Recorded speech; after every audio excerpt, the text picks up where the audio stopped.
Good day, ladies and gentlemen, and welcome to my humble home, my hacienda, and my casa up here in Livingston, Montana. Okay, today's date is the 27th of December of 2021. More importantly than this dumb video that I'm making, and this is a dumb video, but really more importantly for this day, it's the wife and I, her name is Penny, it's the wife and I's 46 wedding anniversary. That's a fact. Actually, we've been together for 47 years, one of those living in incest kind of things, you know what I mean? Sure you do. Trying on the shoes before you purchase, you know what I'm talking about, to make sure they fit. Well, anyway, 47 years we've been together. But getting on to what I'm supposed to be doing here, I want to make a video where I want to point out, at least for me anyway, this might not mean anything to you, but for me, I think this would make me feel better to get this off my chest. I want to sit here and complain or point out the mystery, the conspiracy theory. Well, there is no conspiracy theory, but conspiracies, mystery, Chinese puzzle, if you will, about these little tiny 2.5, 3, 4-inch flashlights, that are made in China. I've got 4 examples here, and I just got them here for examples. It's all the ones I own, basically. Well, I got one out in my pickup and another one, but yeah, I can tell you exactly how many. Sitting here looking at this, I got 5 of them sitting here, which I'm only going to show you 4. Got one out in my pickup. Yeah, personally, I own 6 flashlights, but 4 of them I want to bring attention to because they're flawed. I dislike something about every one of them, and I'm not sitting here to cut down brand names or nothing like that. Some of these flashlights I like quite a bit, but some of them, I've got certain problems with them. And the only reason why I'm bringing this to anybody's attention, because you don't want to get suckered into this, going down this great big Chinese rabbit hole of miniature or keychain flashlights without knowing a few things, or otherwise, some of these flashlights are well up over $100. I got one that I spent almost $100 for, and it's not really necessary to get a decent survival light, a traveling light, a camping light, a hunting light, a utility light, whatever you want to call this. Okay, here's my first example. This is a Robivon. Robivon is the name of this guy. It's got a titanium body. This thing is very expensive, almost $100, which is absolutely ridiculous. This is called an Aurora A24 Ti. Ti standing for titanium. It's got a titanium body. And I thought for sure that on the write-up on Amazon on this flashlight here, I felt for sure that it had an exchangeable battery. It was showing pictures of it standing beside an 18650 battery, lithium ion, and all this stuff. And thank God I didn't buy any extra 18650 batteries, because I had some here at the house. I just figured I'd wait for this flashlight to get here and fool with it. I got news for you. There ain't no battery in this thing. Yeah, there's a charging system, but it's built into a circuit board that's right behind that switch right there. Yeah. Can you see the head of this flash? See that little seam right there? Okay, this is the head right here. It's got a bunch of circuitry in it too, but most of the circuitry is back in here. So what I'm trying to tell you, there's the mini USB port to regular USB right there, that little grayish thing on top. Okay, you just peel that back, plug a mini USB plug into that, and on the other end there should be a regular USB, and you plug that into your service outlet, and you're good to go. And that's the only way you're charging this thing. There is no battery. You have to replace the whole circuit board. See, this is an inconsistency that's not exactly logical, in my humble opinion. And then this battery here, the controls are kind of weird. That's why in my survival pack, I've used this. I've got this in my survival pack, but it's my backup flashlight. As much sense as that makes. But it does shine real well, you know, and let me see if I can get something going here just for the heck of it. Let's see. Right there. There's SOS. It's pretty, this is SOS here. One more click, and this is strobe. See what we got going on here. This is a 1,000 lumen flashlight, okay? I'm going to get to cut that off. But anyway, that's just, I'm not going to go through all this pressing and everything because that's another problem. The UI, the user interface on some of these flashlights is complicated. This Robibon is kind of that way, but this is a very nice flashlight. It works quite well and all this other stuff, but it may just be a little bit too complicated for you and quite possibly too expensive. Okay, let me put this Robibon down. Okay, here's another flashlight that I carry in my survival pack. My little survival pack is right over my shoulder right there, sitting there. I just robbed this stuff out of here temporarily. But this was given to me like 5, 6 years, 7 years ago by my son-in-law. He's really into this stuff. He knows a lot more about these lithium-ion batteries, these user interfaces, these small flashlights, these lenses, and all this stuff than I do. But this is, they don't even make this anymore, but this is a Phoenix UC35. They've got a U35 version 2 and a version 3 if you're interested in this type of deal. But this flashlight right here, here we go again with batteries that are proprietary. That's something that I don't like. This battery here, let me show you this. This is made by Phoenix, or somebody makes them for Phoenix. But look at this thing. You see, it's an 18650 battery. Let me turn this around so it makes some sense.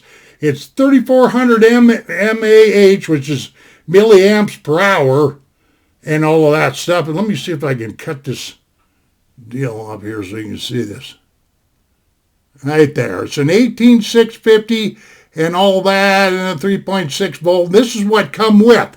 But the problem of it is, see what I mean? This is a button top right here, and it makes it a little bit longer. And if you go put one of these flat topped, a flat top 18650 in here, this flashlight won't work. The flashlight is not, the battery is not sticking up far enough to make contact with the end cap.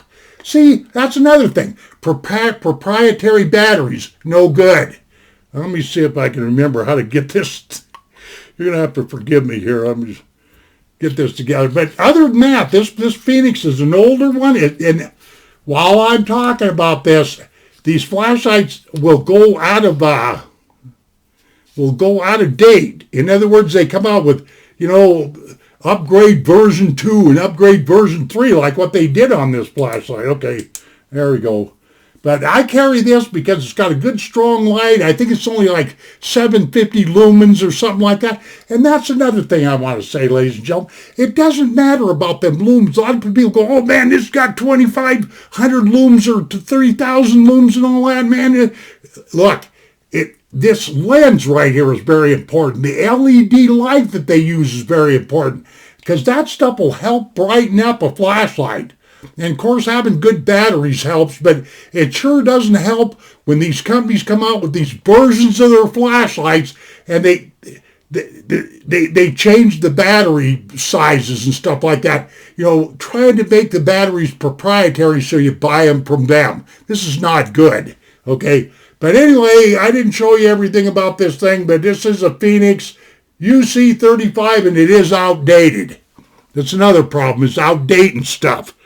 Okay, now here's a little flashlight I put together for my wife. It's not a bad little flashlight. It's $40 or whatever have you, but this is what they call right there, if you can see it, a through night. It's a T1 through night, okay? And I picked this flashlight because it's relatively easy to use.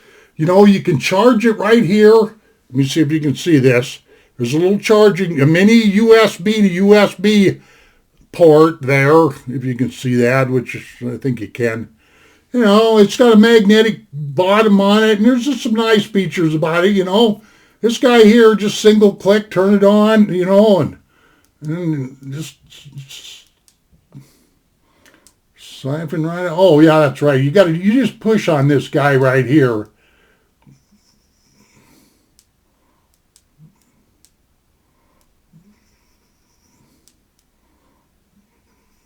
Okay. Yeah. Anyway, the way you can enter this, like I say, is just turn it on, but then just push it, and it'll get brighter, and then push it again, and like that. And it goes down and up, and let me get that out of here. You know, in other words, it's got a click through, but that's what I'm getting at. Some of these interfaces are really complicated when they don't need to be. In other words, what I think, let me use this for an example. What I think they ought to do is just put a button, you know, on the bottom of these with like a bezel on the outside. You see what I'm getting at here? And that, you know, one stab to turn the flashlight on, and then the bezel to go like from, you know, moonlight to low power to mid. You just turn it like that, you know, and then turn it into, you know, SOS and strobe and all this other crap, you know. But no, we got to be sitting here playing Chinese checkers. You see, tapping and everything, you're just praying and hoping that this circuitry and everything don't smoke on you. And the flashlight works. See, in my case, ladies and gentlemen, all I need is just a flashlight that works. I don't need all this other crap. But I know that people live in big cities and they got criminals and gangs and all this other stuff. And one of these type of little flashlights, like if there's this flashing deal, could save your life. You know, let me see if I can get... No. This thing is pretty doggone bright, man. That's the strobe on this guy, and then... Okay, good. I got it shut off. So... But, okay, that's that for that. Through, like I say, this is a through night T1.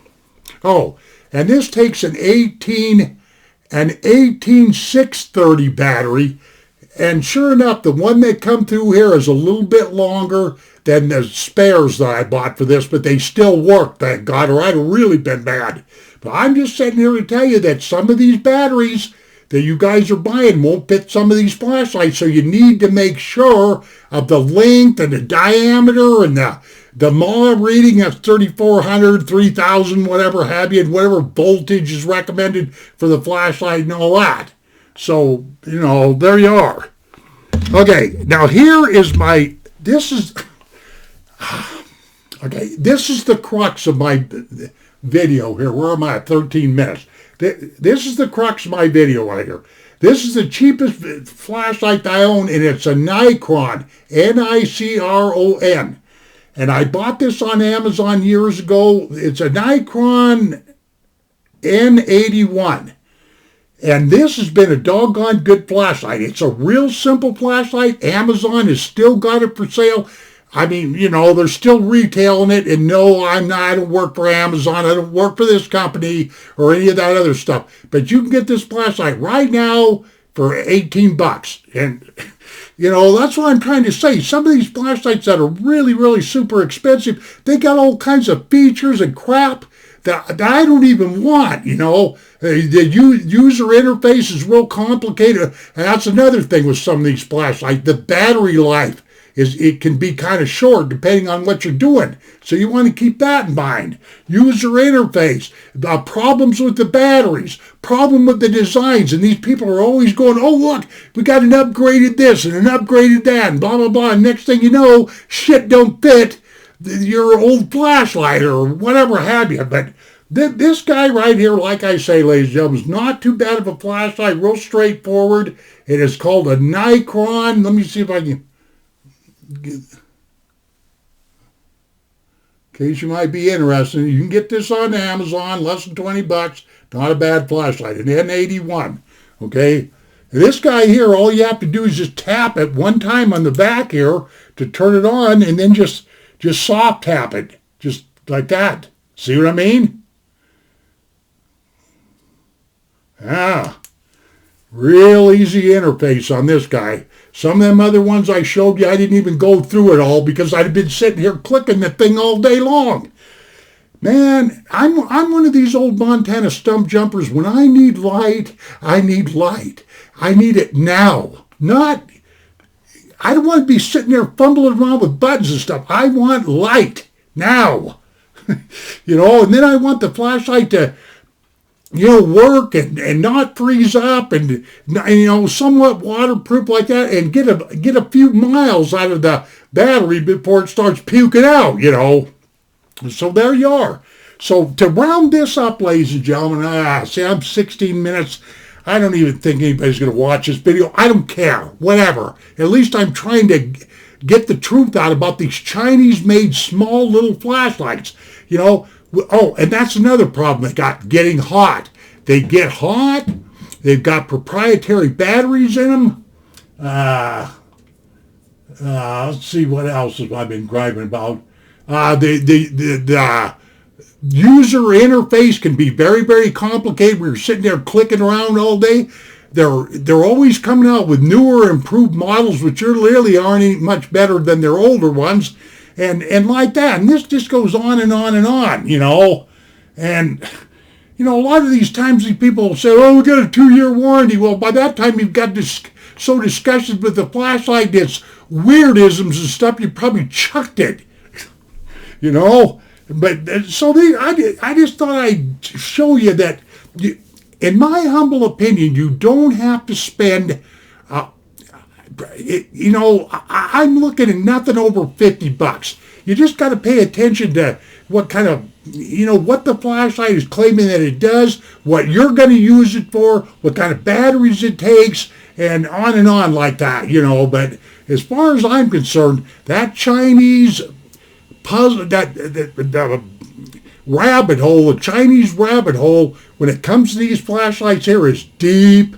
It is wide and deep, And so there you are. And I'm not a collector of flashlights is a very general observation here, or observations, but that's the gist of my video for today. And what do I got here? 17 and a half minutes. Man, I got to get going. This is nuts. But anyway, be careful when you're buying these Chinese-inspired flashlights, because, well, it's a Chinese riddle all of its own. Adios, my friends. Take care of yourselves.